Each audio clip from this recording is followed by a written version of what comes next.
Hello everyone, I welcome you on the behalf of Rasa International School. I hope you all are doing good and safe at home. Today in this video, we are going to cover chapter number 3 of class 6th, which is fiber to fabric.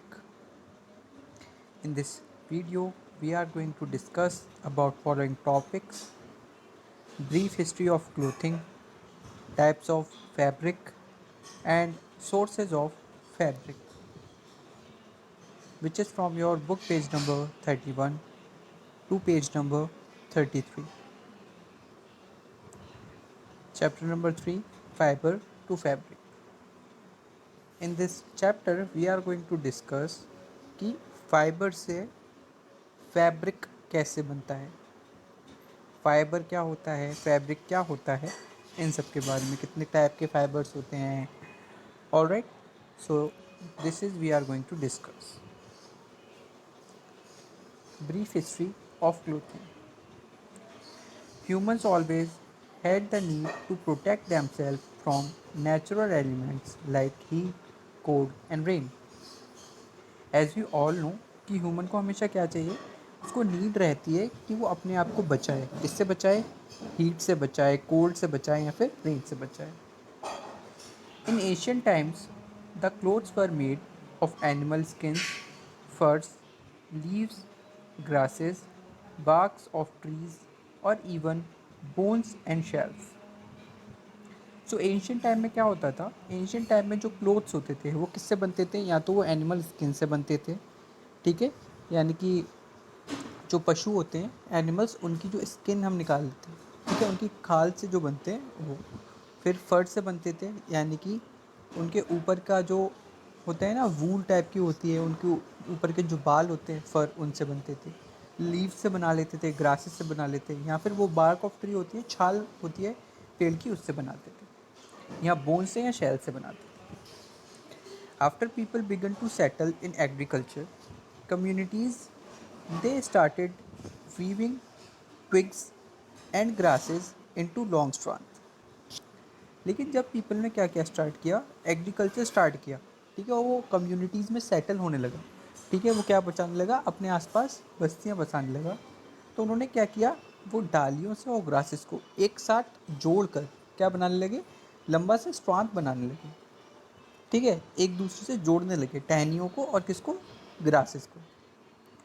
Slowly they began to weave these strand into cloth और fabric. और धीरे धीरे इन्होंने इस strand से क्या बनाना start कर दिया, क्लोथ बनाना स्टार्ट कर दिया, फैब्रिक बनाना स्टार्ट कर दिया. They still did not know how to stitch. लेकिन अभी भी उनको क्या नहीं पता था, अभी भी उनको ये नहीं पता था कि हम क्या कर सकते हैं, सिल सकते हैं, स्टिच कर सकते हैं. So they simply drape the cloth around their bodies. तो वो क्या करते थे, सिंपली उस क्लोथ को क्या कर लेते थे, ओढ़ लेते थे अपनी बॉडी पर. ऑल राइट, वो बनाते थे और उसको कैसे पहनते थे, पहनते नहीं थे, बस उसको ओढ़ लेते थे, जैसे शॉल ओढ़ते हैं वैसे ओढ़ ओढ़ लेते थे. When people learn to make simple needles out of animal bones, they started sewing. तो क्या, जब पीपल ने क्या किया, सिंपल निडल, सुई बनाना स्टार्ट किया. किससे सुई बनाई उन्होंने, एनिमल की बोन से सुई बनाई. तब उन्होंने क्या किया, उन्होंने फिर सिलना स्टार्ट कर दिया, ठीक है, क्योंकि सिलने के लिए हमें सुई की आवश्यकता होती है. इसलिए उन्होंने एनिमल बोन से जब सुई बनाई तो तब हमने क्या स्टार्ट कर दिया, स्विंग करना, पीपल ने सिलना स्टार्ट कर दिया. After the invention of spinning wheel during the industrial revolution, nearly all clothes were hand swing. तो जब इंडस्ट्रियल रेवोल्यूशन हुआ, और इंडस्ट्रियल रेवोल्यूशन में क्या हुआ, स्पिनिंग व्हील का इन्वेंशन हुआ, तब क्या होता है, बहुत सारे जितने भी लगभग सारे क्लोथ्स से वो क्या होने लगे, वो हाथ से सिले जाने लगे. The spinning wheel brought revolution in the world of clothing. और स्पिनिंग व्हील ने क्या किया, ये एक पूरा रेवोल्यूशन ले आया, इसने पूरा सिनेरियो ही चेंज कर दिया क्लोथिंग का. Which eventually led to factory made clothes. जिसकी वजह से क्या हुआ, डायरेक्ट जो शिफ्टिंग होगी वो किससे हो गई, वो फैक्ट्री मेड क्लोथ्स पर शिफ्टिंग हो गई. Since then, clothing has undergoes many changes over the year. फिर क्लोथिंग में क्या हुआ, जैसे जैसे साल बढ़ते गए वैसे वैसे क्लोथिंग में क्या आते गए, चेंजेस आते गए, ठीक है, वेरियस चेंजेस आते गए एंड सेवरल वेराइटीज़, और उनकी वेराइटीज़ में भी चेंज आते गए। Texture and colours of fabric are now available.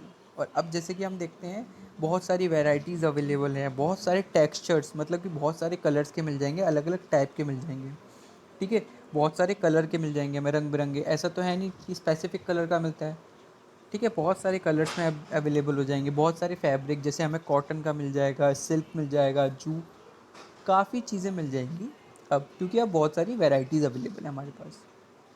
तो कैसे एक ह्यूमन ने ग्रास से स्टार्ट करके क्लोथ पर पहुंच गया, ये अभी हमने डिस्कस किया। ऑलराइट, आफ्टर दैट हम आ जाते हैं टाइप्स ऑफ फैब्रिक पर, कि फैब्रिक्स के क्या क्या टाइप होते हैं। We all wear clothes every day, but have you ever stop to think how many important movements and everyday experience in our life are associated with some form of fabric? So as you all know कि हम क्या करते हैं, हम daily clothes use करते हैं, लेकिन कभी आपने सोचा है कि फैब्रिक हमारे लिए इतना इम्पॉर्टेंट क्यों है, फैब्रिक का क्या यूज़ होता है, कभी हमने सोचा है क्या? नहीं सोचा। तो आज सोचते हैं और आज पढ़ते हैं। From our childhood blanket to our birthday dress and from our school uniform to beautiful curtains in our bedroom, fabric plays a major role. तो क्या होता है, हमारे चाइल्डहुड के जो ब्लैंकेट्स होते हैं उनसे लेकर हमारी जो बर्थडे ड्रेस होती हैं वो सब किसके बने होते हैं, फैब्रिक के बने होते हैं। हमारी स्कूल यूनिफॉर्म से लेकर हमारे हाउसेस में जो कर्टेन होते हैं ना, किसके बने होते हैं, फैब्रिक के बने होते हैं। तो फैब्रिक का हमारी लाइफ में एक बहुत बड़ा रोल है, बहुत मेजर रोल है। Fabric protect us from cold, heat, rain and dust. Fabric क्या करते हैं, हमें कोल्ड, हीट, रेन और डस्ट से बचाते हैं। We use blankets to keep ourself warm and woven rugs to cushion our steps as we walk. तो हम जनरली क्या करते हैं कि अपने आप को वार्म रखने के लिए किसका यूज़ करते हैं, हम ब्लैंकेट्स का यूज़ करते हैं, वो भी किसका बना होता है, फैब्रिक का बना होता है।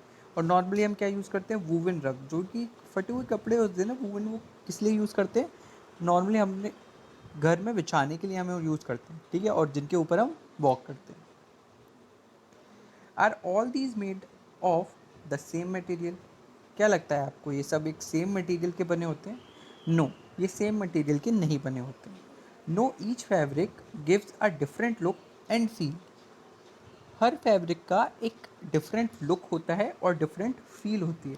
जब आप किसी भी फैब्रिक को टच करोगे, लुक तो हमें समझ में आ जाता है, हम आंखों से देखकर बता सकते हैं, बट फील कैसे करेंगे, जब भी आप उसको टच करते हो तो आपको पता चल जाता है ये कुछ अलग है।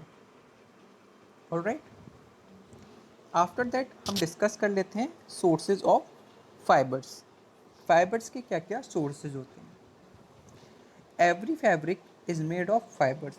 तो जितने भी फैब्रिक्स होते हैं वो किससे मिलके बने होते हैं, वो फाइबर से मिलके बने होते हैं। Where do the fibre come from? Now the question is कि फाइबर हमें कहाँ से मिलता है। Fibre is obtain from either plants such as cotton, jute, hemp and quail, and animals such as sheep and silkworm, or it may be artificially produced। तो fibre हमें किससे मिल सकता है, या तो फाइबर हमें प्लांट से मिल सकता है, for example jute, cotton, hemp, या फिर हमें एनिमल से मिल सकता है। किससे एनिमल से मिलता है, लाइक शीप, सिल्कवॉर्म, इन सब से भी हमें मिल सकता है। या फिर हम फाइबर्स को क्या कर सकते हैं, आर्टिफिशियली प्रोड्यूस भी कर सकते हैं, ठीक है, मतलब मैन अपने आप भी बना सकता है। आर्टिफिशियली जो प्रोड्यूस्ड है उन्हें जनरली हम क्या कहते हैं, मैन मेड कहते हैं। Fibres are spun into yarn which are finally woven और knitted into fabric। फाइबर्स का क्या होता है, फाइबर्स को हम जोड़कर क्या बनाते हैं, यान बनाते हैं, ठीक है, विच आर फाइनली वूवन और knitted टू फैब्रिक, और उसको फिर हम वूव करके यानी कि उसको बुनकर हम क्या बनाते हैं, फिर एक फैब्रिक बनाते हैं।